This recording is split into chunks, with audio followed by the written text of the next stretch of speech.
మన టమాటా పచ్చడి ఎలా పెట్టుకోవాలో చూద్దామంటే ఒకసారి. అది నేను కేజీ టమాటాలకి కొంచెం తక్కువ తీసుకున్నా, అర కేజీకి ఎక్కువ తీసుకున్నానండి.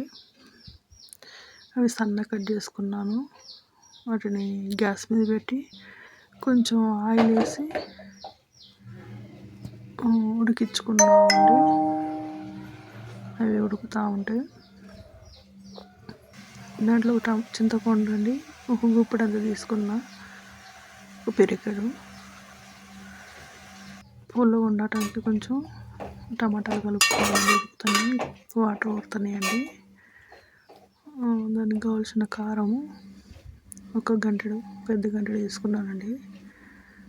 తర్వాత సాల్ట్ తీసుకున్నానండి.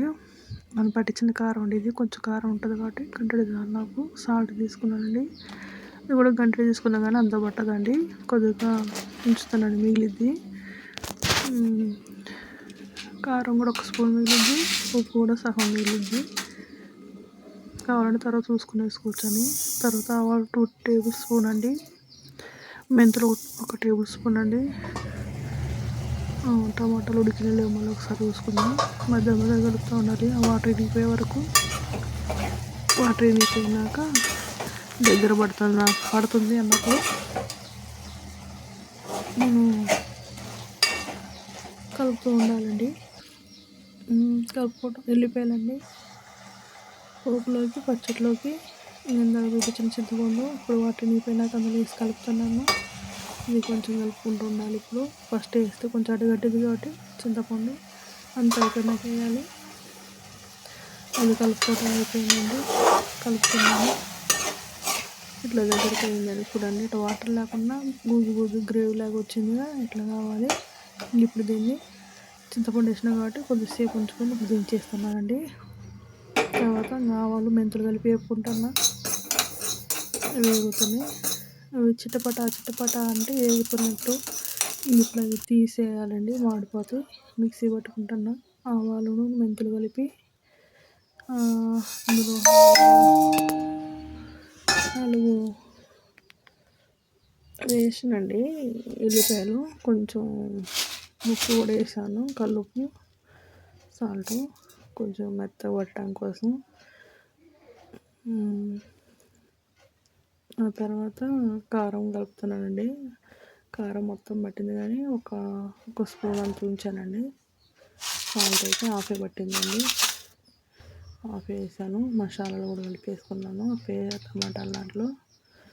అలా మెంతుల పొడి, ఆవాల పొడి. తర్వాత మిక్సీకి వేస్తున్నానండి. మిక్సీకి వేసుకున్నాం. ఆ తర్వాత ఇంకో టమాటా పచ్చడి ఇప్పుడు అంత మిక్సీ పట్టేసిన. ఈ టమాటా పచ్చడి కలర్ ఎందుకు ఉందంటే నేను తీసుకున్న దోర టమాటాలండి, రెడ్ కావు, పండి కావు, అందుకోసం ఈ కలర్ ఉందండి. ఇప్పుడు దీన్ని పోపుకి వేసుకుందాం.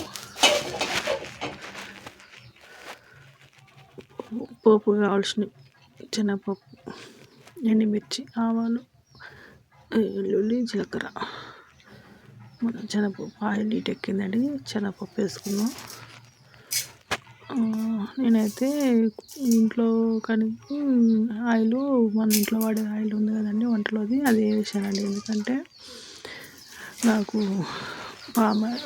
పల్లి ఆయిల్ కానీ పచ్చడి ఆయిల్ కానీ నేను వేయలేదండి. ఇంట్లో ఉన్న సన్ఫ్లవర్ ఆయిల్ వేసానండి. పోపు దినుసులు, జీలకర్ర, ఆవాలు, ఎల్లిపాయలు వేసిన, ఎండుమిర్చి కూడా వేసేసానండి. ఇది నాకు ఒక 15 days, ఒక 1 month అంతవరకు ఉంటారండి. కరివేపాకు వేసుకున్నాను లాస్ట్లో. అది చిటపట నేగుతూనే ఉంటుంది కదా, అప్పుడు ఇలా కలిపి చేసుకొని పోపు కొంచెం మాడితే బాగుంటుంది, పచ్చి పచ్చి బాగోదు. ఇప్పుడు మనం మిక్సీ పెట్టిన టమాటా చట్నీ అందులో వేసేసుకోవాలి. చాలా బాగుందండి, చాలా బాగుంటుందండి ఈ చట్నీ. కొంచెం పుల్లగా, కొంచెం మంచిగా.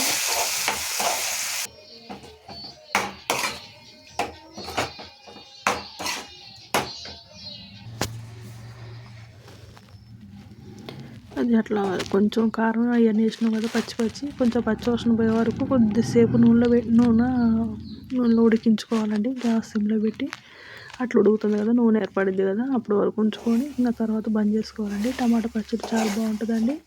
ఎవరికైనా కావాలంటే ట్రై చేయండి, చాలా బాగుంటుంది, టేస్టీగా ఉంటుంది. ఇది చట్నీ ఇడ్లీలకు దోశలకు కూడా బాగుంటుంది, అన్నంలోకి ఇంకా బాగుంటుందండి. ఇదండి ప్రాసెస్, ఇంతేనండి, అయిపోయిందండి.